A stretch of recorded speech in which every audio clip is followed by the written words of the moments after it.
Welcome, kia ora, and hello to all of you here in our virtual room, and welcome to the session of Building a Robust and Resilient Youth Justice Workforce. I'd like to start by acknowledging the traditional custodians of the ACT people, the land of the Ngunnawal people, and pay my respects to elders both past, present and emerging, and acknowledge the contribution they make to the city and surrounding regions. And I would also like to extend that respect to First Nations people who are here with us today. Thank you. My name is Sylvia Lappick. I'm the Executive Group Manager Deputy in the ACT, in Child Youth Protection Services, and also the ACT AYJC representative. So I'm really excited about today's session. For some of you, you would have just come out of a session which was so interesting with Justin Mohammed, who's the Commissioner for Aboriginal Children and Young People in Victoria, who gave us really good insights about some of the innovative work that's happening there. Hopefully you've had a time to stand up, stretch your legs, get a glass of water, because you're in for a really good session. We've got some great speakers coming up. But for those of you perhaps that have not been to any sessions, I might go through some housekeeping with you first. So if you do have any questions, please use the Q&A chat that you'll see on your right-hand side. And if you have any technical difficulties, please use the live support button at the top of the screen as well. And to view this on the large screen, you can click the arrow in the top right hand of the video where I am now, and the screen will be larger for you. Now, we do have 4 sessions this afternoon, and I will introduce each speaker.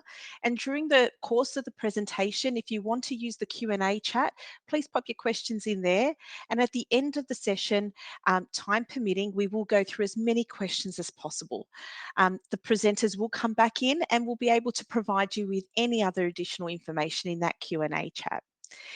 Now, I think that puts those formalities to the side, and I really look forward now to introducing you to our first speaker, who will be speaking about the co-responder, collectively responding to high-risk youth offenders. And I'd like to introduce this first speaker, who's from the Department of Children, Youth Justice and Multicultural Affairs, Miss Jodie Elder. Jodie is the Youth Justice Statewide Manager for the Co-Responder Program. And this afternoon, she'll be presenting on that program and the great success it's seen. Over to you, Jodie. Thank you.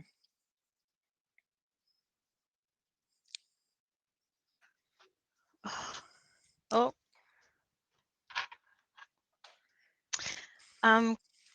Hopefully everybody can hear me. Good afternoon, everyone.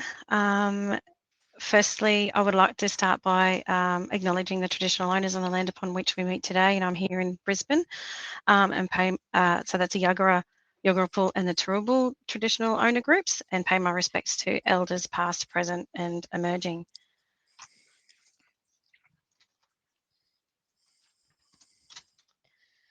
So my name is Jodie Elder. I'm a First Nations woman, a descendant from the Quandamooka traditional owners of North Stradbroke Island through my father's side, and the Waka Waka traditional owners through my grandfather's side. I've had a little bit about myself. I've had the privilege of working within youth justice in Queensland for the past 23 years, having had the opportunity to work in various roles within Service Centre, predominantly spending 16 years at the Logan Youth Justice Service Centre. In 2016, I made the decision that in order to be in a position to influence change, I took the opportunity to come into work in central office, which is, I think, of the engine room for youth justice. During my time here, I have been instrumental in the research, development and implementation of the Queensland-led family-led decision-making, and during the past 18 months, I've been fortunate to have the opportunity to lead Youth Justice Co-Responder, which brings me to where I am today. I'd like to thank you for having me and allowing me the opportunity to speak on Co-Responder on behalf of the Children, Youth Justice and Multicultural Affairs and Queensland Police. So, history of Co-Responder. So back in 2019, Logan Youth Justice ran a trial off the back of the Operate Regenerate funding. So it was a trial developed between Logan Police and the Logan Youth Justice Service Centre as a locally designed community youth response initiative with the aim of reducing unnecessary remand and custody for young people. It was based off addressing the 4 key pillars identified in the Bob Atkinson report, which was intervene early, keeping children out of court, keeping children out of custody, and reducing reoffending. Then it was, at that time, it ran for approximately 9 months and was led by a senior caseworker patrolling the streets in Logan with a QPS officer to engage and address the needs of young people in the community. Early outcomes of this trial was very promising. So the government priorities back last year on the 10th of March announced a 5-point plan. These action items were tough action item 1, which was tough action on bail, a police blitz on bail, which now comprises of police prosecutors, the 24/7 co-respond team, and trialling culture-based rehabilitation through the on-country programs, empowering local communities in 10 locations to form community-based crime action committees.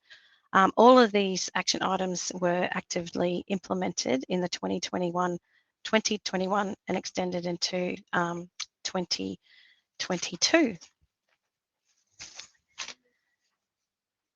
So action item 3, which is where I came into. I guess from a personal perspective, when I was asked to lead this this initiative at the time of a trial between us and QPS, I guess for me personally, being an Aboriginal woman, I had to sit on it for a little while and think about, I think, the relationships between QPS and the historic impacts it's had on Aboriginal and Torres Strait Islander people. And I think for me personally, I took this as an opportunity to be in a unique position to influence change and work with police and develop those relationships between youth justice and Queensland Police, and more so to learn from one another.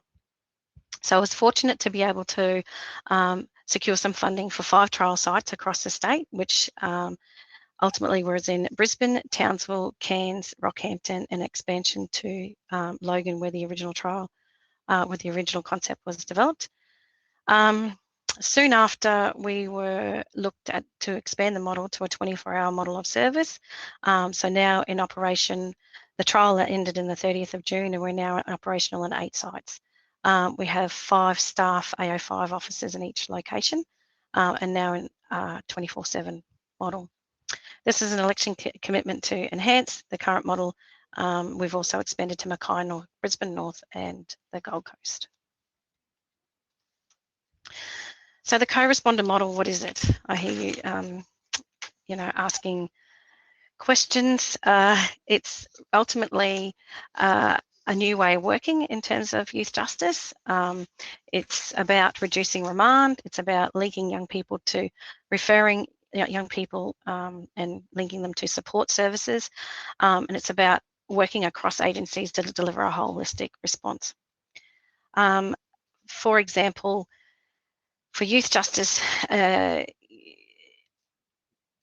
we obviously work from Monday to Friday from 9 to 5, and acknowledge that we can't solve the crimes of the world between 9 to 5 and needed to branch out into that after hours space. It's about AYJC working in the after hours space, proposed challenges in itself. That at the time was about recruitment, HR, rostering outside the detention centre. We had never worked in the after hours space, so it's posed a whole heap of challenges for us in the initial stages. Our YCRT staff have moved from the more traditional model of service delivery, in that our staff are co-located in actual police stations, so we sit alongside our police colleagues in those sites. Our staff are also stepping back from that case management framework, so our young people on statutory orders remain supervised by the Youth Justice Service Centres, and our staff are more early intervention and diversionary concept. So working in the after hours space allows YCRT staff the opportunity to be there for young people when they need it. So for example, it could be at 2 a.m. in the morning to support them to get to a place of safety, to make their way home, and have the capacity to follow up with referrals to possibly education, housing, drug and alcohol counselling, and performing bail compliance checks. These slides will all be available also to people who want to have a look. So what does the model look like? I'm proud of the fact that we've now have 8 sites. We have approximately about 56 youth justice staff that are co-located in police stations. So we've got 5 AO5 FTEs. Youth justice staff have a team leader, so we've got 7 team leaders that support our youth justice staff in police stations. And our staff rotate between 2 lines of a roster. So 6 a.m. to 2 p.m, 2p to 10p at night, and 10p at night till 6 a.m. in the morning.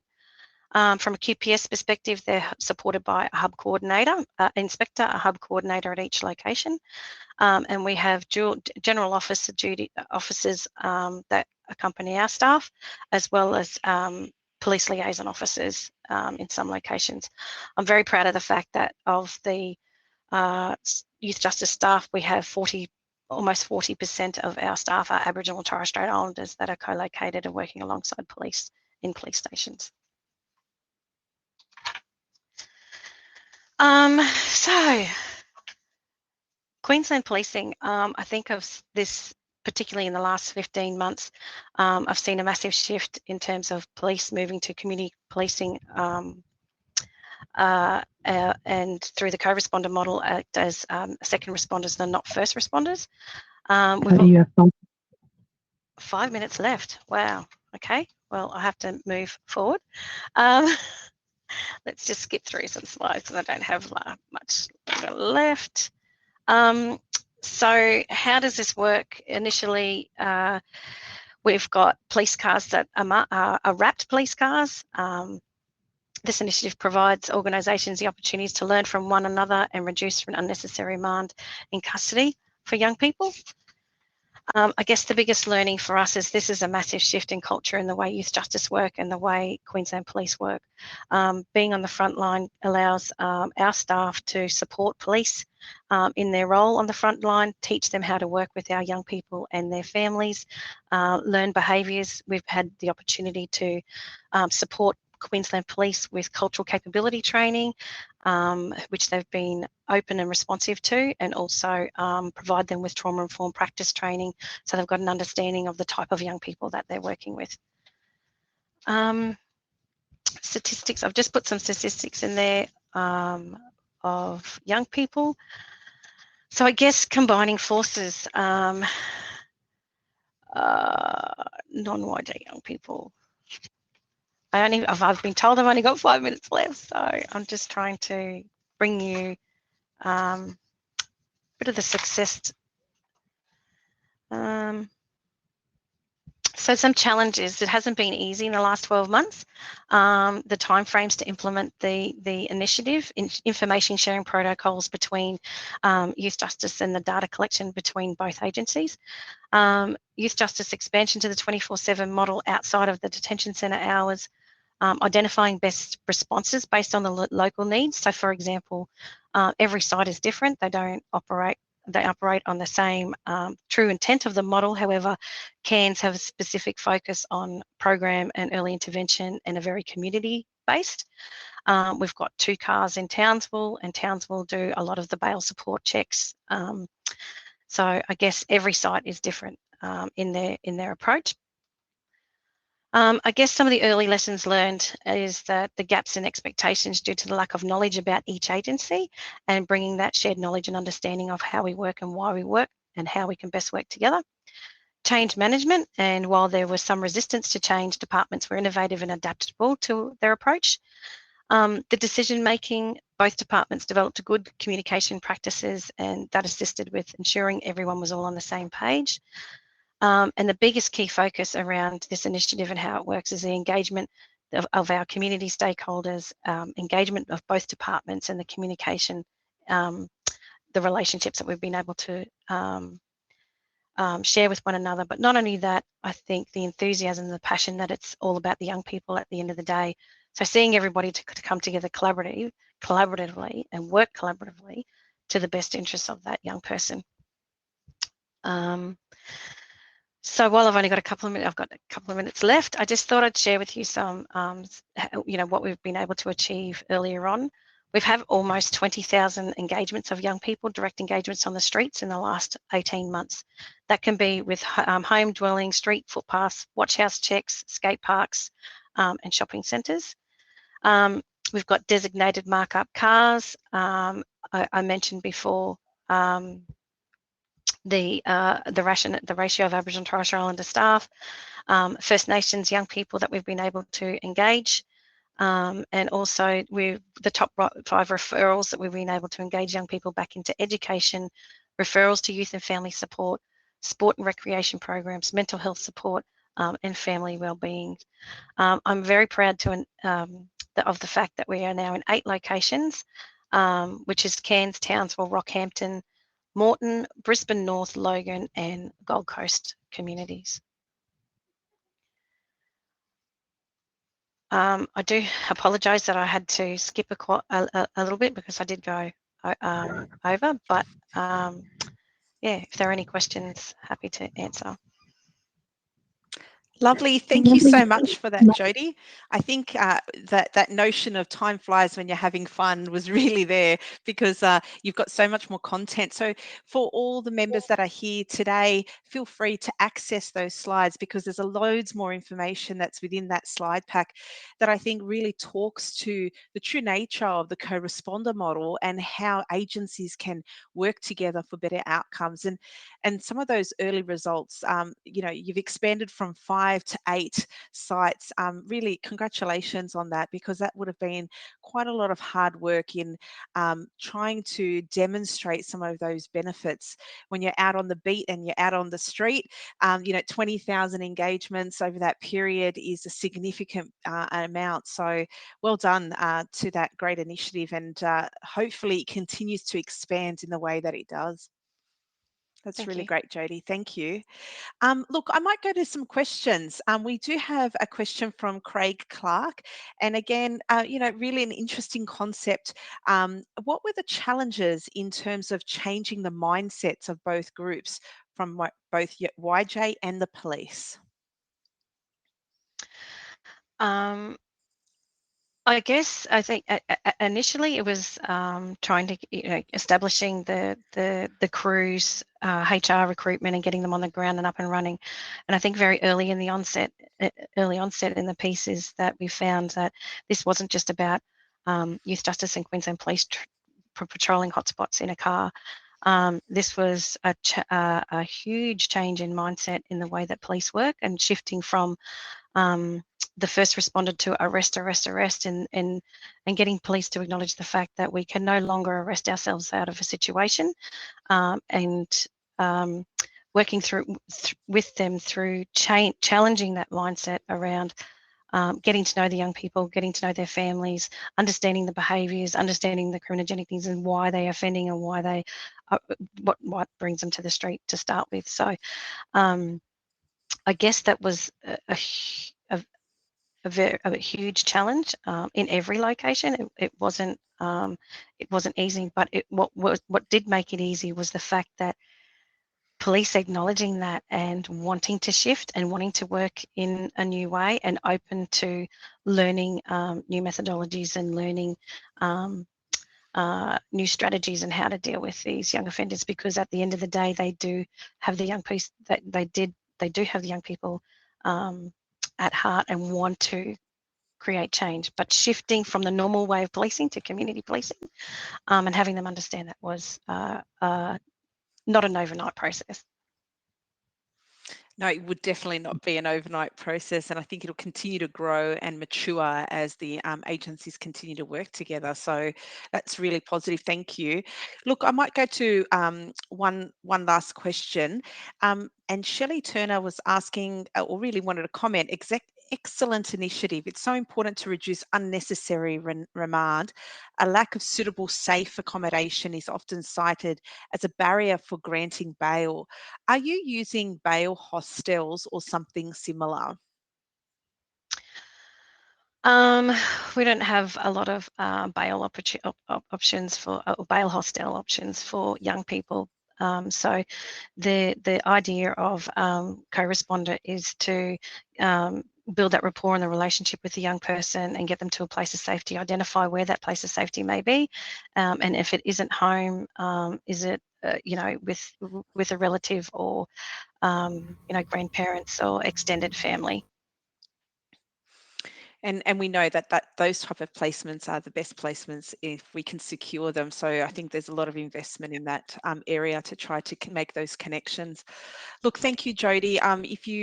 If you have a look at our discussion forum and our Q&A chat, really well responded in terms of the session, and people are really acknowledging the number of Aboriginal staff who are actually working in the teams at 40% is really impressive as well. So that's fantastic. Thank you.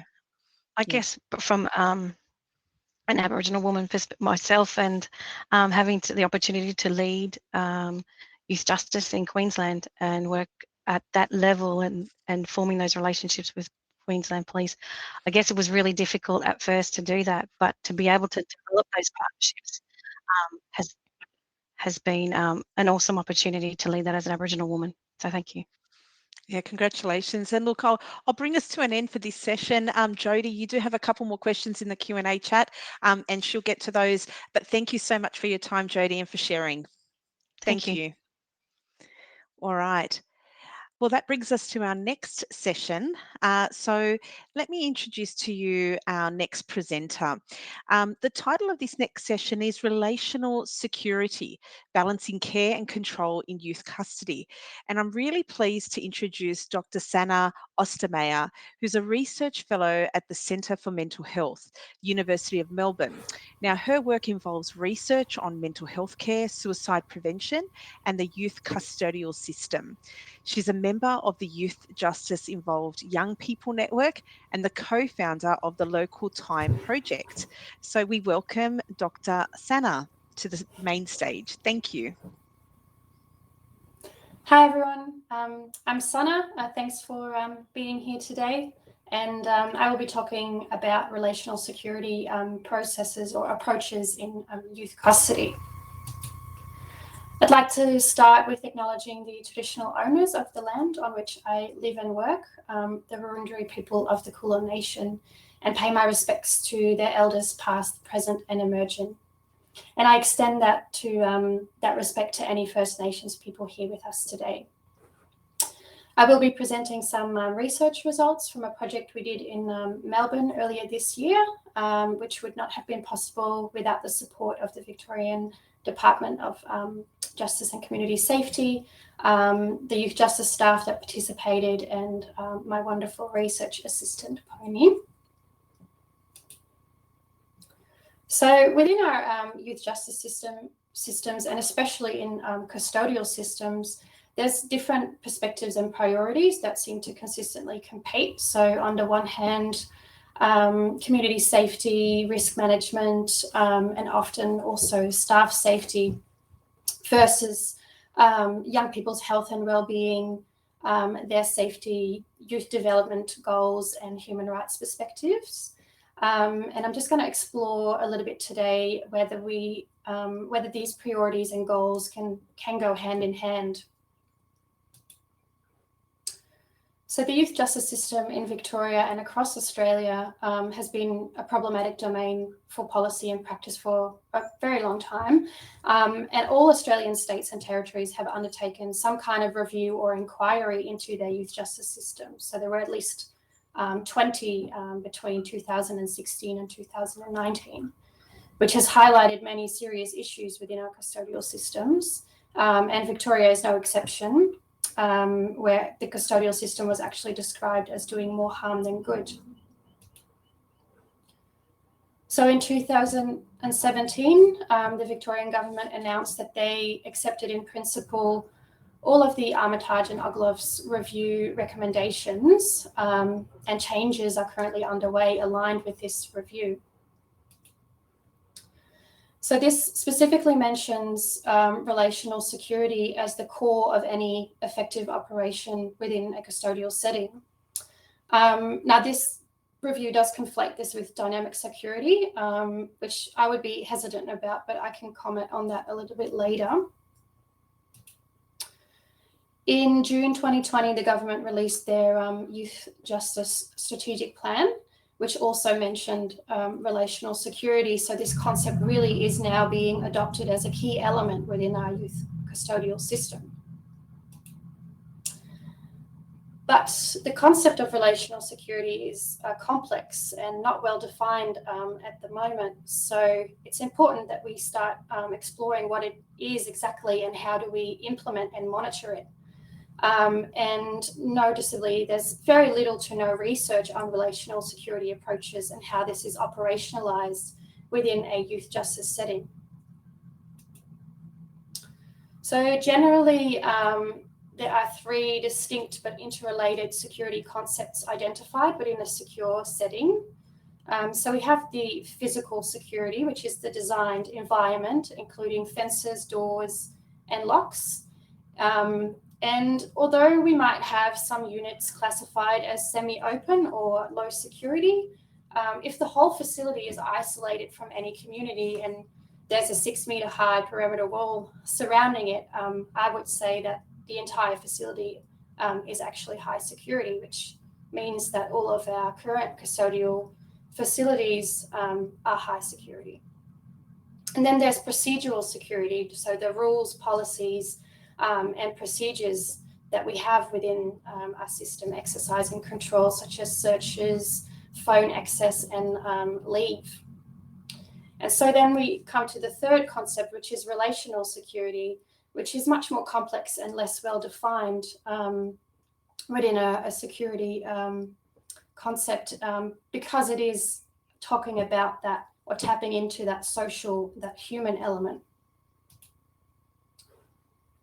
So there has been some academic work published around this concept, mainly focused on adult mental health care settings with three relational security definitions. So a trusting relationship between staff and patients, which is affected by the staff to resident ratio and the time spent together.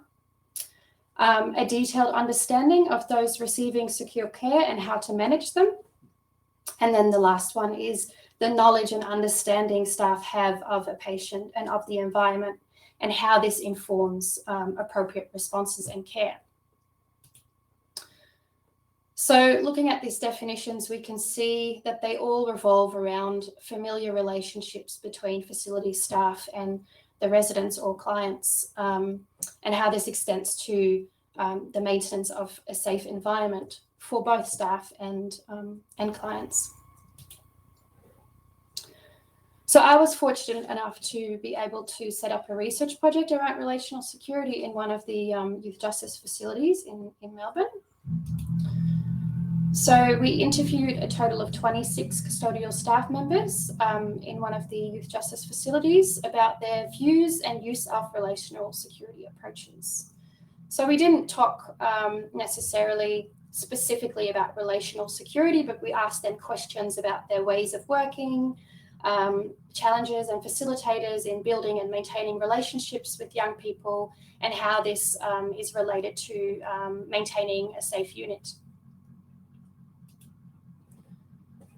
So I'll talk a little bit about the key themes that we were able to identify. So most staff did consider their role to involve a caring role, mentoring young people to make better choices, challenging poor choices and behaviour, which is aligned with a relational security approach. But still half also felt that security and control was their main priority. And staff did also identify a direct connection between good rapport and relationships with young people and their ability to de-escalate and maintain safety more effectively. And staff also recognised that establishing a positive relationships involves mutual trust and respect, being flexible and adaptive to young people's needs. So when talking about these relational security approaches, staff also highlighted a few challenges and facilitators. So the importance of good interpersonal skills of staff, and the willingness to build a genuine relationship with young people on their unit.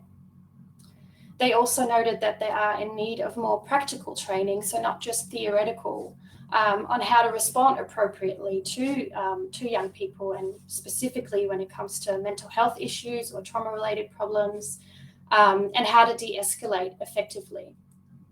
So staff really highlighted the need for mentoring and ongoing support when they're working on the ground.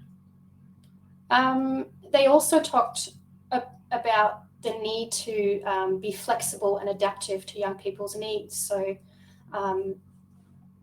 and how this is affected by high workload and low staffing levels. So often staff highlighted that they simply did not have the time to engage properly with young people.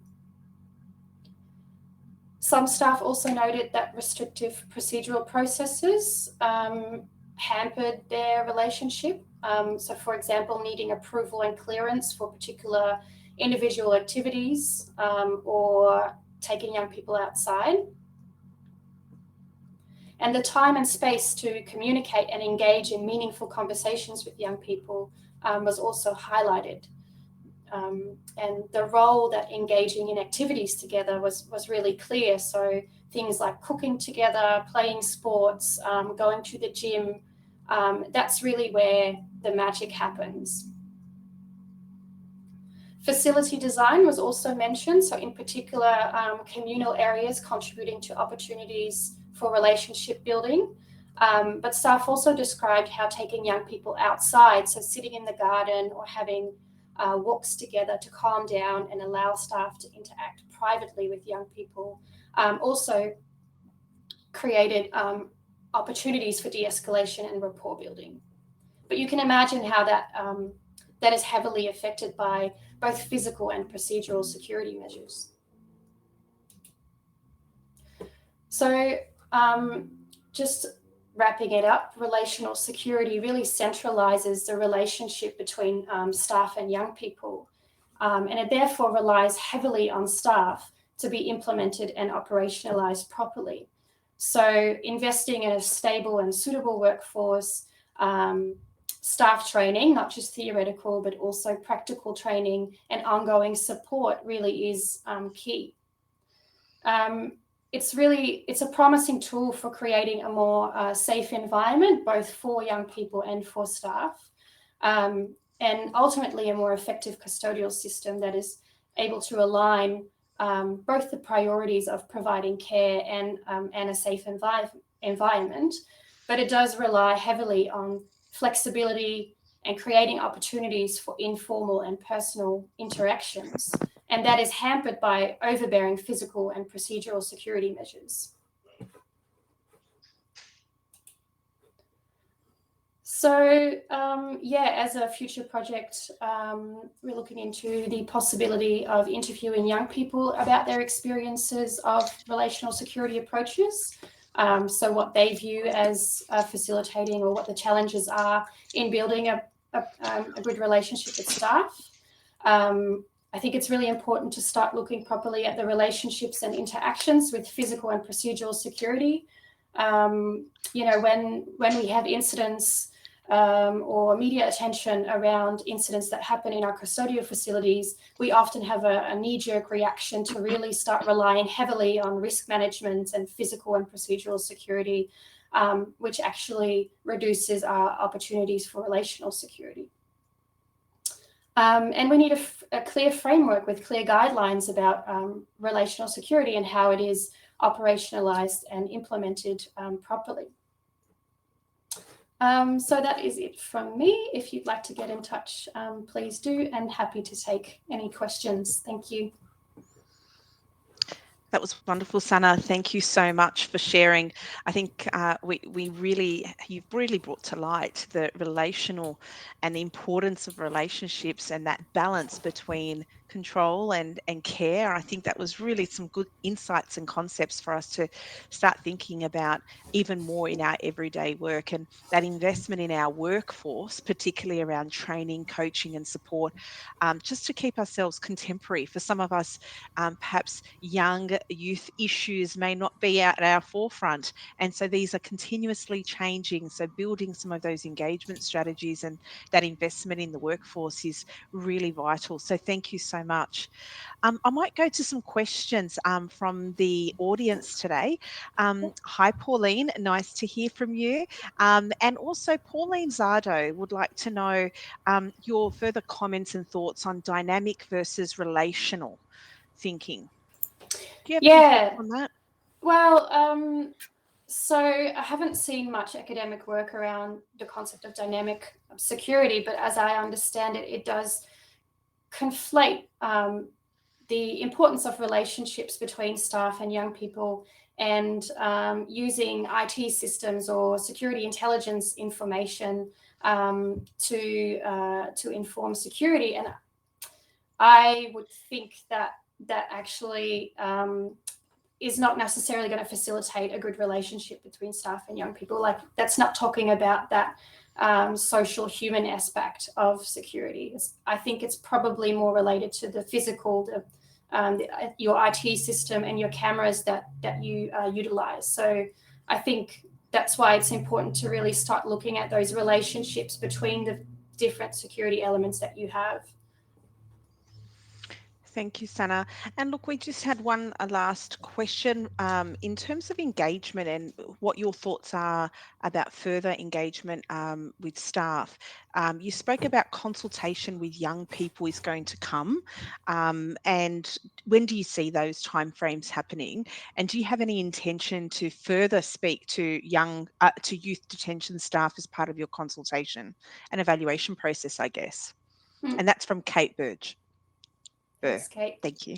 So yeah, at the moment we are planning to finish up the overall report, the in-depth report about this project, and hoping to be able to publish that sometime next year. And we'll be feeding back those results to staff members as well, and kind of continuing that conversation with them around that. And yeah, I would also love to interview young people as well, but yeah, as the usual problems of funding come into play there, but it's definitely something that we'll try to work on further, as it is clearly a two-way street, and the insights will be just as, if not more important, I think, than compared to staff. Yeah. Look, that's wonderful. Thank you so much, Sanne, for taking the time to share those results with us and those insights. We really look forward to where this research continues to evolve. Thank you for your time today.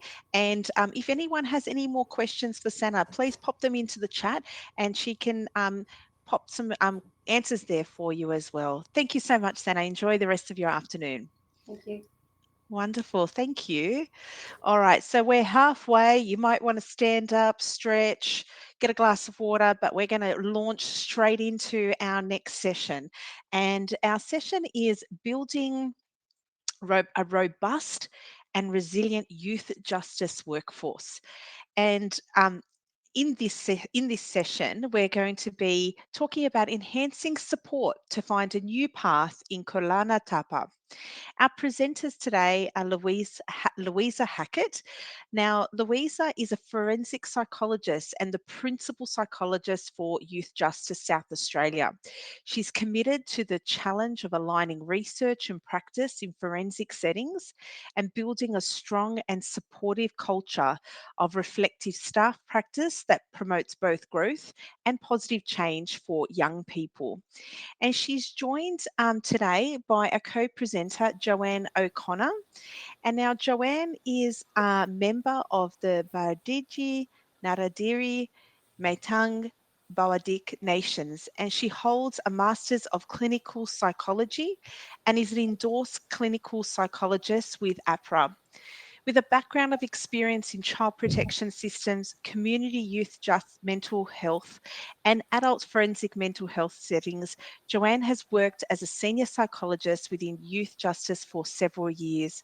I warmly welcome Joanne and Louisa to the main stage now. Thank you. Thank you, Sylvia. And good afternoon, everyone. It's a pleasure to join you this afternoon with Jo to talk about a new initiative that we are embarking on here in South Australia. I'd like to acknowledge that we are presenting to you today on the lands of the Kaurna people and say Nina Mani to everyone who's listening around the country and in New Zealand. This always was and always will be Kaurna land, and I pay my respects to elders past, present and emerging, and to the cultural authority of all First Nations peoples.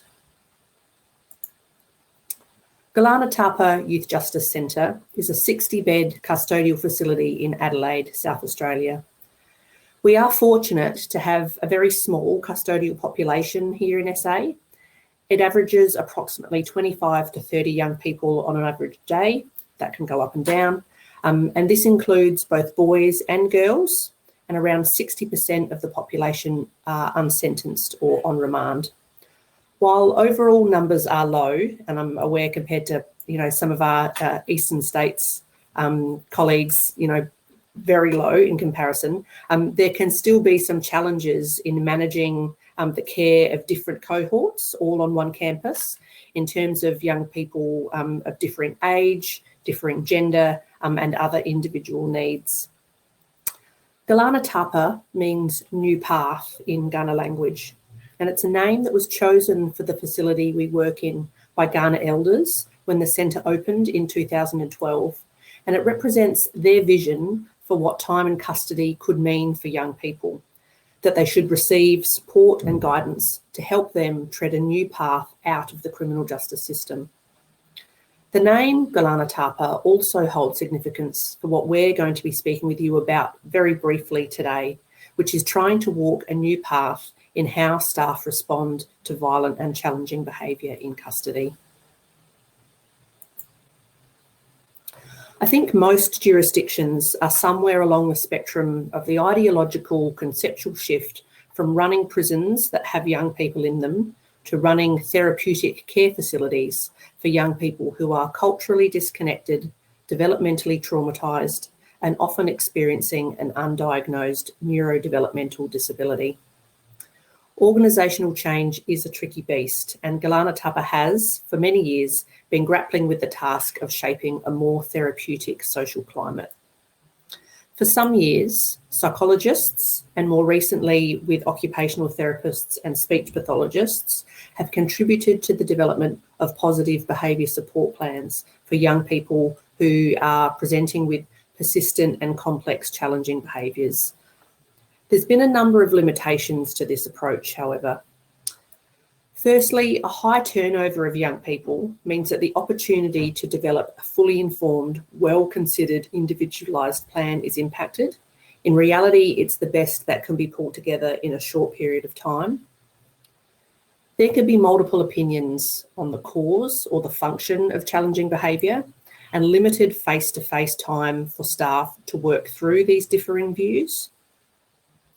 With over a dozen staff across 3 shift lines, trying to get everyone on the same page is a monumental task, and the number one barrier to effectiveness is inconsistency. The young people we work with, as many of you will know, often have very limited self-awareness or insight. They might not know or be able to clearly articulate why they are doing X, Y, or Z, why they're harming themselves or harming others. They're not necessarily able to answer those questions directly if asked of them. And there's been some reluctance to even read, let alone implement detailed behaviour support plans. The comments have been along the lines of, we don't have time to read long plans. You should be working with them, the young person, and not us, the staff. Individual differences can be perceived as a problem because the way that things usually work operationally within institutions requires sameness amongst the population. And to put it frankly, we have a long way to go when it comes to integrating nuanced cultural understandings into institutional responses.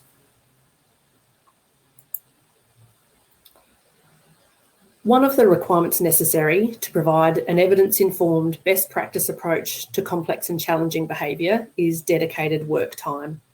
So one of the ways that we're developing our service to try and overcome some of those challenges is by creating a dedicated team that will be responsible for developing and implementing a positive behaviour support approach that works hand in hand with operations. As I said before, young people's movements in and out of the custodial setting can be swift, and the opportunity for staff to gather the detailed information about a young person's personal history and functioning, as well as current stressors, which should ideally inform an individualised response to their behaviour, can be very limited.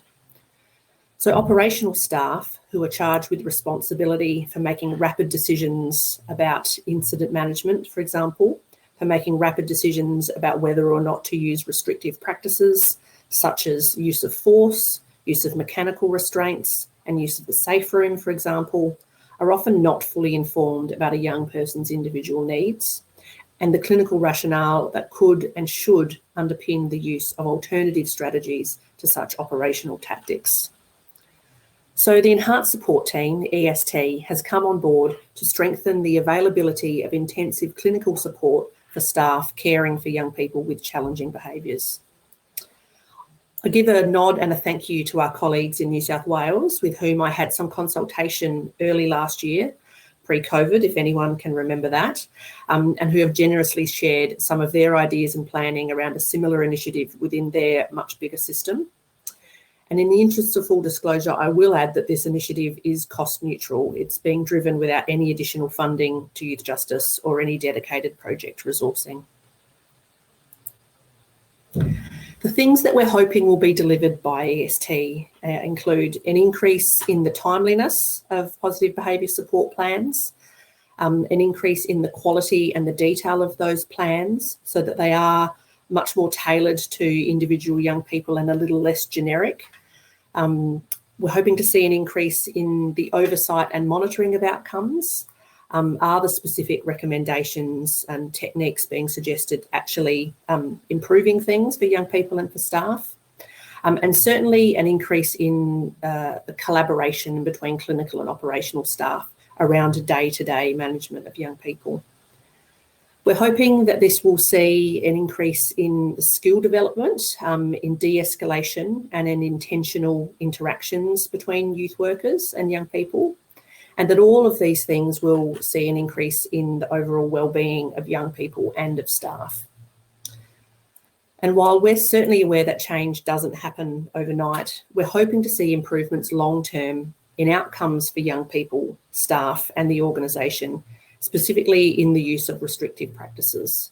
So we're hoping to see reductions in the use of hands-on physical restraints, reductions in the use of handcuffs to mitigate risk, reductions in the use of the safe room, or what's known as restricted routines, where young people spend time in their bedrooms by themselves.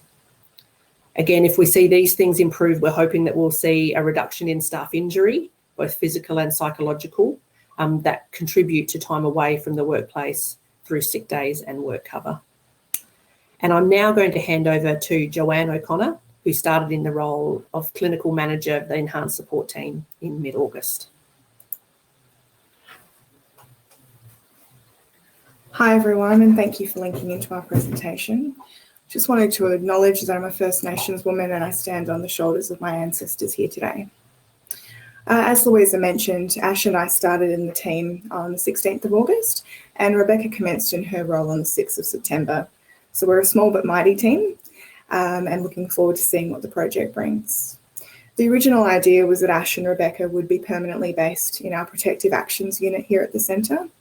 Unfortunately, it doesn't look like that will be eventuating until we have a new residential unit built next year, becoming operational in 2023. In the meantime, we're based in our Case Coordination and Education building, and the team's still much more accessible to attend units frequently and liaise more closely with stakeholders, including operational staff and other service providers, as our sole focus is the behavioural support and clinical consultation role.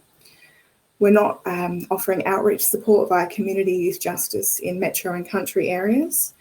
We're purely focused here at Kurlana Tapa. Previously, youth justice assessment and intervention services had been involved in delivering positive behaviour support consultation within Kurlana Tapa for about 7 or 8 years. It's gone through different iterations over that time within existing resourcing. As many of you will probably be aware, PBS is a structured methodology informed by applied behavioural and functional analysis. It's heavily used in the disability sector with increasing use within forensic settings and residential care. In recent history, multidisciplinary staff within the Youth Justice Assessment and Intervention Services team have developed individualised PBS plans for young people, and the process includes reviewing collateral information, interviewing and observing the young person's behaviour, including behaviours of concern, identifying goals for behavioural change through consultation with key stakeholders, and generating a hypothesis about the functions or purpose of the challenging behaviour. Lastly, the process includes preventing and developing preventative and reactive strategies, so specifically trying to meet the function of the behaviour through adaptive rather than maladaptive means. Reviews occur when circumstances indicate, so this could be on readmission or in response to new incidents or client information.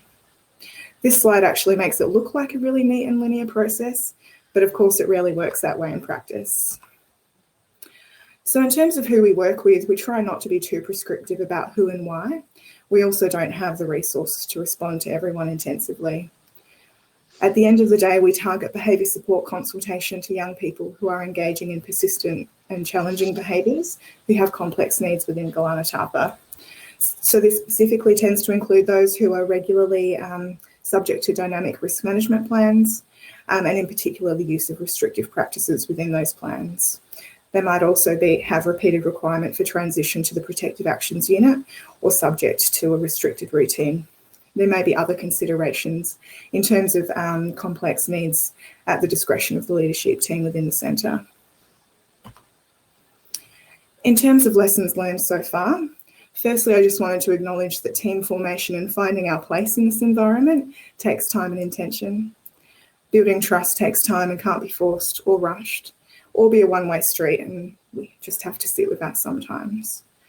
Holding space through challenging periods and noticing small wins has been critical for sustaining our team and generating buy-in with our colleagues across youth justice, but also within other areas that we liaise with. In terms of the ground that we've gained so far, a number of key project documents are now underway. We've defined the scope and deliverables of the pilot, and preliminary consultation on our service model has occurred. The development of an outcomes hierarchy has commenced, and we've also had the contracts of team members extended until the end of next year, so there'll be at least a full 12 months of implementation before formal review is undertaken. Daily and weekly conversations occur at many levels about resident progress, crises, all the day-to-day signs or behavioural factors that we might be looking for. The team's also increasingly being sought out, which is great, and from our perspective indicates a sense of trust in our advice and a key sign that we're making progress. A few other small wins that I wanted to acknowledge at this stage would be that we've had increasing comments from behaviour support officers and other operational staff around the value of our presence within the centre. We've also received some feedback around the effectiveness of things like different distress tolerance techniques being utilised. I've had members of staff approach me about team members and just really acknowledge that valued input within the unit spaces. Interestingly, I've also been approached by behaviour support officers really recently with questions and acknowledging that they might have had to Google something that was within a behaviour support plan, but basically saying, hey, I was really intrigued by that and wanted to learn more about it. And that curiosity, of course, is a great sign for practice development. All of these things for us are planting small seeds that we hope will bear fruit over time. This is a rough first draft of our outcomes hierarchy for the pilot project, and it gives an example of how we're linking the vision, activities and outputs of the team to the anticipated short and longer term outcomes. Ultimately and hopefully, we'll achieve our bigger goal of attaining a more therapeutic care approach for all young people in custody. So in terms of next steps, we're reaching agreement on the particulars of our team, what we'll do at this stage that's going to be different to other roles and services, and how we might move through a phased approach over time, writing that up in the service framework and finalising how we'll measure our outcomes. I'm aware that in other states they're implementing similar initiatives. We're hoping that this conference will prompt some points of connection, so we're not all simultaneously reinventing the wheel, but learning from one another. And just lastly, I've put some contact details for myself and Louisa, but I understand we'll have some time to answer some questions now. Look, thank you so much, Louisa and Joanne, for sharing some of your very honest reflections about where you started. And I think Louisa's opening statement about new path really resonated then and connected throughout the entire presentation, because I think in order to make that change, there needed to be some honest reflections about where you are and what you're doing. And that shift into that therapeutic space is just such an important, and I guess, you know, most jurisdictions are talking or doing or trying to get to that point as well. So I like that notion of connecting with other jurisdictions just to hear what some of those other lessons learned. And one of your lessons learned was there's never a perfect time for change. I'll be using that one. I've noted it down. I've heard it before, but it was actually really true. There isn't ever a really great time for a change to happen. So I know we've all come out of COVID and there's been so many challenges, but some of those, you know, lessons that you're learning and really actively thinking about how can we do things differently is really powerful for all of us to start thinking differently about. So thank you. Let me just check in to see if we have any particular questions. Look, I am probably going to have to move us on to the next session. So if there is any specific questions for Louisa or Joanne, please pop them into the chat. They will hang around for a short period of time to answer your questions. But I'd like to formally thank you both for your time today and for sharing some of those insights on the work that you're doing. Thank you so much. Thanks so much, Sylvia. Thanks. All right. So now that brings us to our very last session for the afternoon. And so I'll just bring up my short notes here. What we're going to be talking about in our last session for today is communication assistance in court. What does that even mean? We have presenting today Sally Kedge. Sally is a speech language therapist and court-appointed communication assistant, and she's the director of Talking Trouble at Tora, New Zealand, and has a particular interest in addressing the communication needs of children and young people who have contact with the law, so they understand what they need to know and can have their say. So really pleased that we could welcome Sally Kedge to the main stage. Thank you. Okay, kia ora koutou, tēnā koutou, tēnā koutou, tēnā koutou katoa. Ko Chilton's Ngā Puki, ko Misborn Te Ao Iti, he tangata ngā ingarangi ahau, ko Sally Kedge taku ingoa. Nō reira, tēnā koutou, tēnā koutou, tēnā koutou katoa.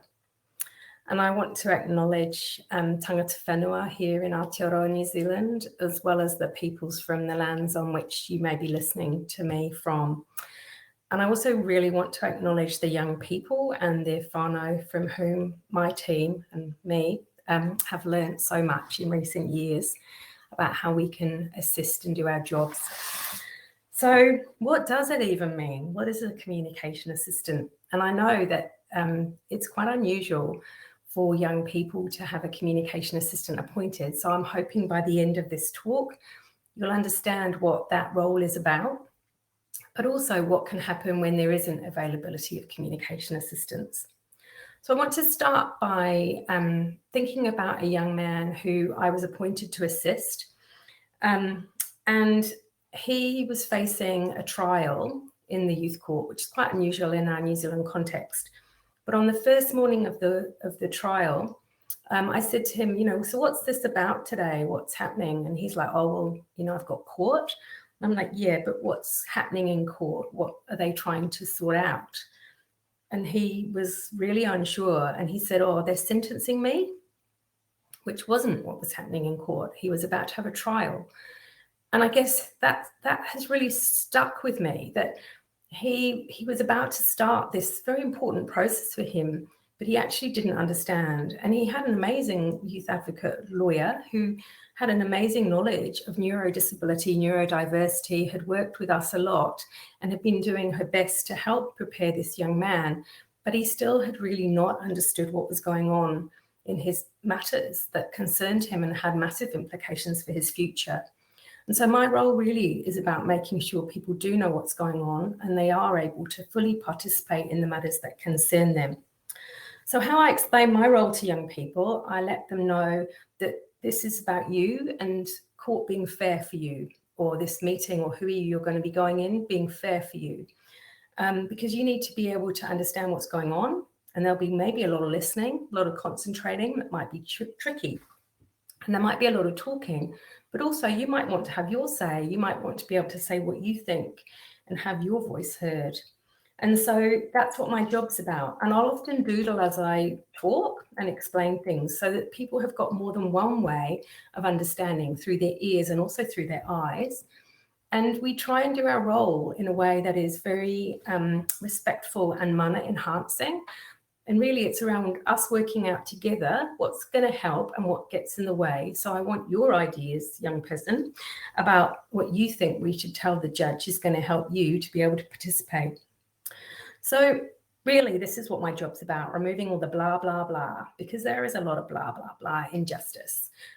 Legal work is full of words and it's verbal, usually oral.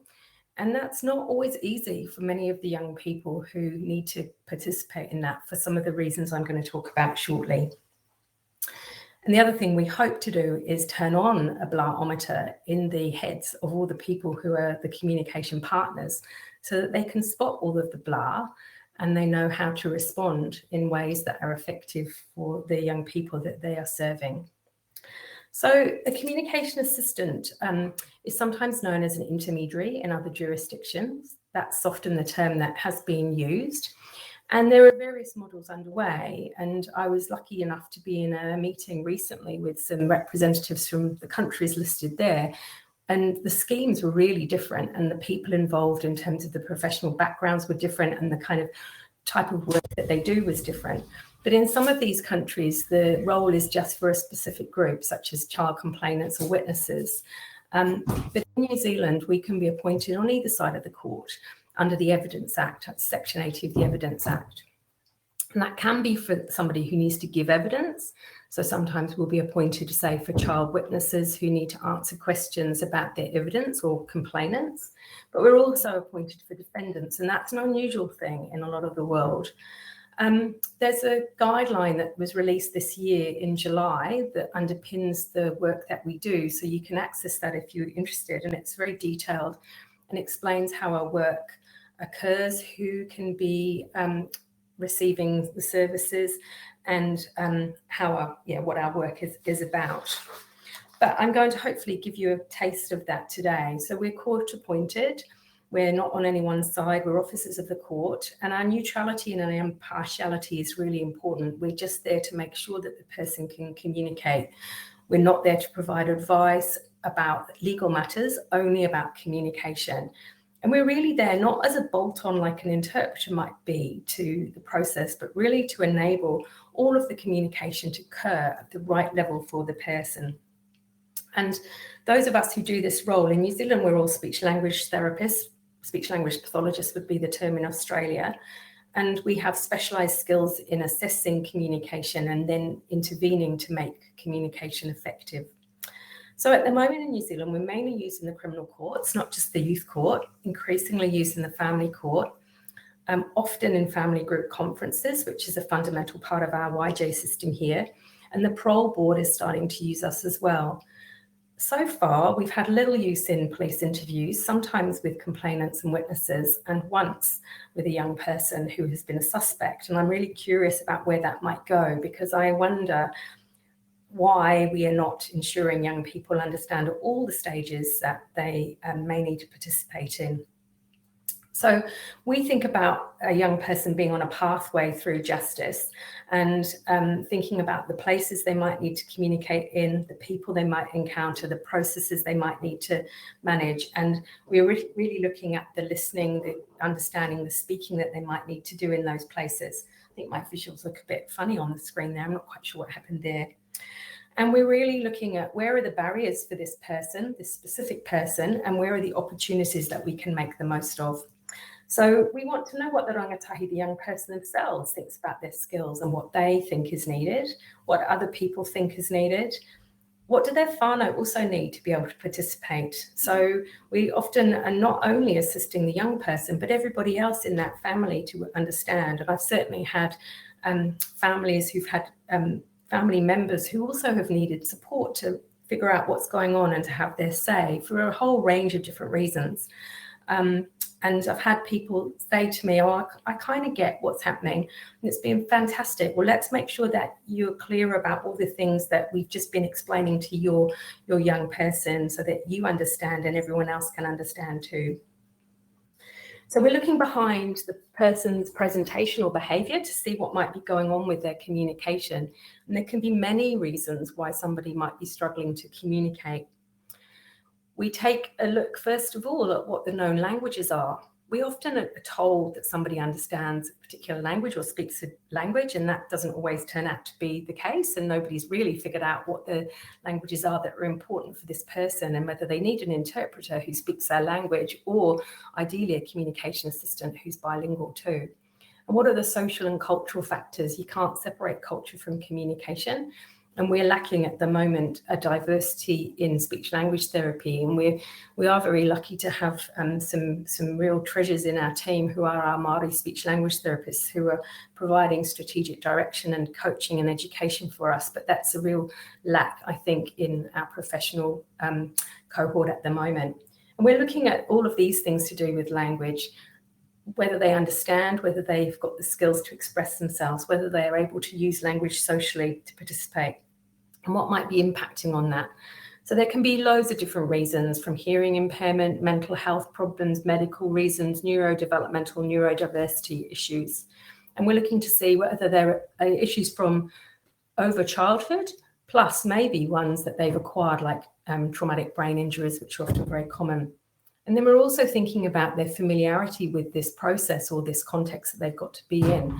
What's their whakapapa with the context, perhaps having to engage with Crown agencies, and how might that impact on communication? And then what are the confidence and self-advocacy skills? We're trying to make sure that young people can have tina rangatiratanga or self-determination and able to enact their rights in issues that concern them. And then we're trying to figure out, if we tweak the process, if I try some skills that might be in my toolkit of communication skills, can I make this a better process for this young person? So there are a whole load of factors that might be obvious that impact on communication, and I've listed some of those there. And you can have these slides later if you like, so I'm whipping through a bit. But there are also many factors that are masked, and it's common in all the research in language and communication needs and populations who are involved with youth justice or care and protection, that language and communication issues often go under the radar and are masked. And hearing loss problems, comprehension problems, expressive problems, literacy problems, social communication issues often are not spotted by the people who perhaps need to interact with young people. Young people might present with a really uneven profile of skills with some massive strengths in some areas, but then areas of need in others. And all of this links to experiences, issues of racism, issues of trauma, issues of poor health, all of the complexity that is often involved for many of the young people who present to services. So young people also maybe have developed strategies to manage as well as they possibly can. They might be embarrassed, they might not be aware of their difficulties. Others might misinterpret or misattribute their issues. that young man who I talked about right at the beginning, he came across as very staunch, very stroppy, but actually that was often a response that was a coping mechanism for him. And he got used to not getting by and doing the best he could in the situation. So I think many of the young people that we work with have just learnt strategies that will work for them in some situations, but it's risky in legal situations to just nod along or stay silent when perhaps communication is challenging. So we want to think about all of the times that there might be opportunities to improve on communication and work with all the people concerned to make sure that we manage all the different things that might be going on that might impact negatively on communication, and then also make the most of the opportunities to make communication really effective. Now, this applies not just to us, but all the workforce. There's many kids who might need our services who don't get it. And there are many situations that go on every day that involve young people who may find some of this stuff challenging. So we want to make sure all of the workforce have got a communication set of glasses on so that they know how they can adapt things.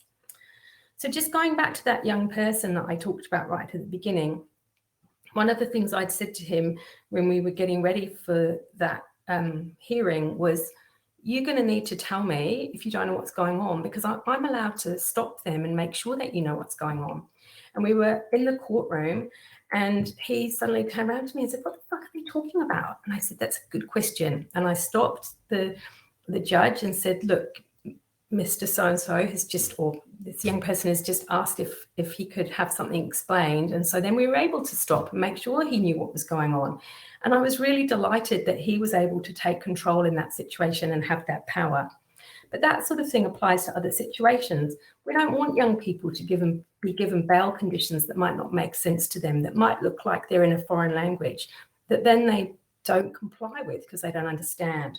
We want to make sure instead they understand the expectations and rules. They have things in forms that make sense to them at the right literacy level, at the right language level.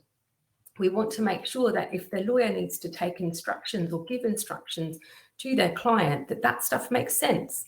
And young people will often say, oh yeah, all good. And that's what happened in this particular situation when the lawyer said this long, complicated sentence. And I was thinking, no, not all good. Discharge without conviction. What does that even mean? Clarify. What's an affidavit? We're not talking about swearing here. What is the counter anyway? There was a lot that we needed to break down there and make it make sense.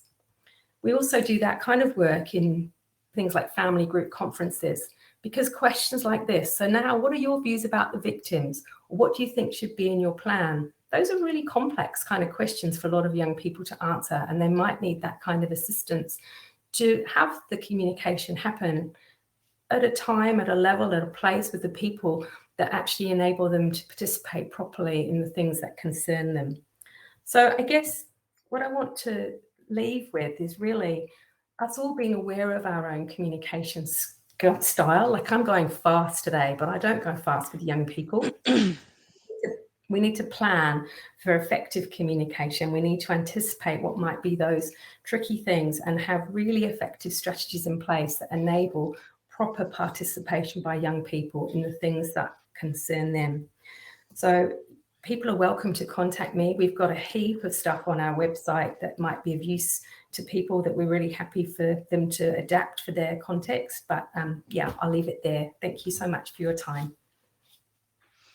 Wonderful. Thank you so much, Sally. I think it links into yesterday's keynote speaker. I don't know if you were there for Judge Walker.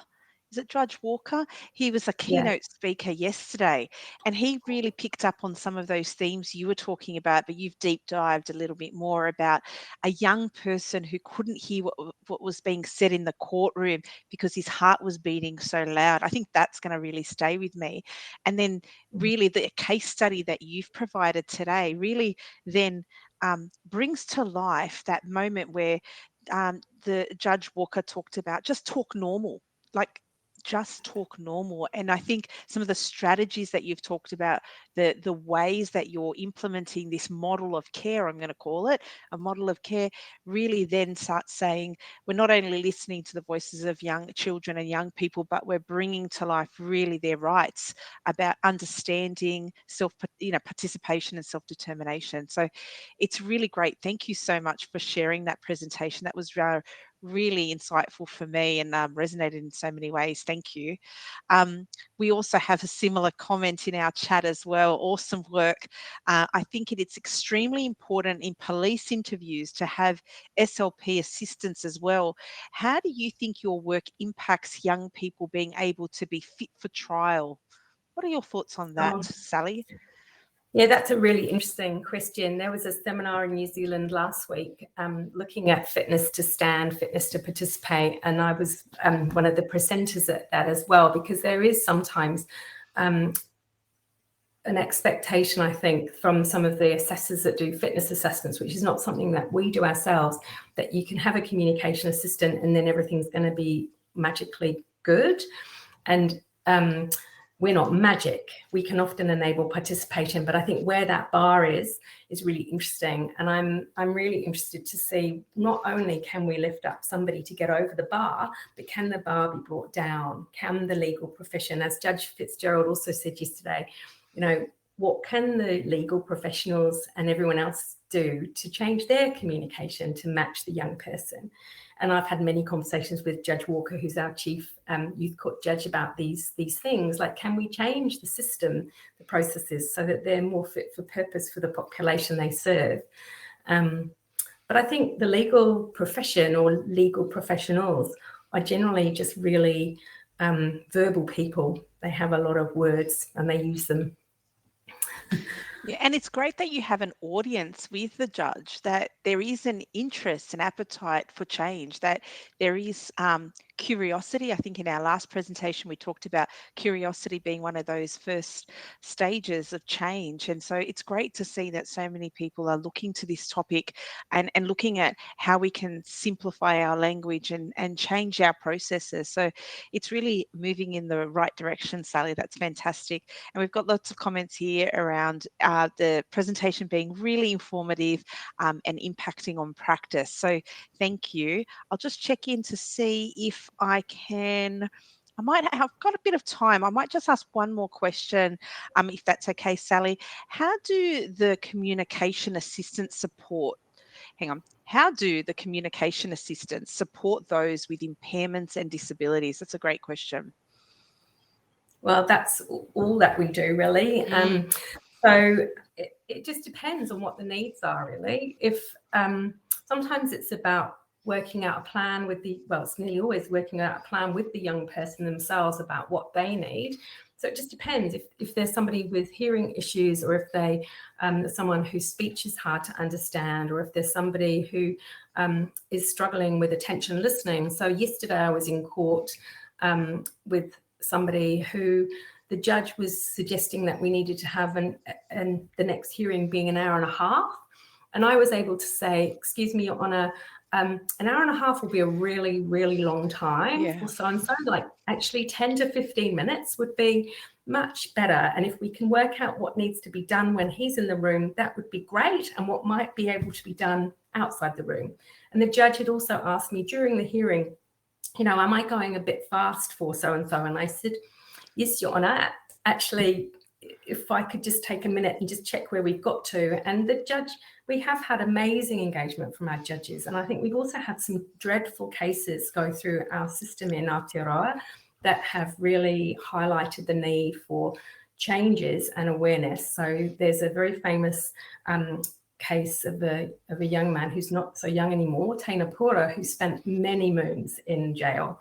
And he has fetal alcohol spectrum disorder, and that was not recognised. And there was a miscarriage of justice in his case, which there's a lot of people who know about that, which I think has really highlighted the need.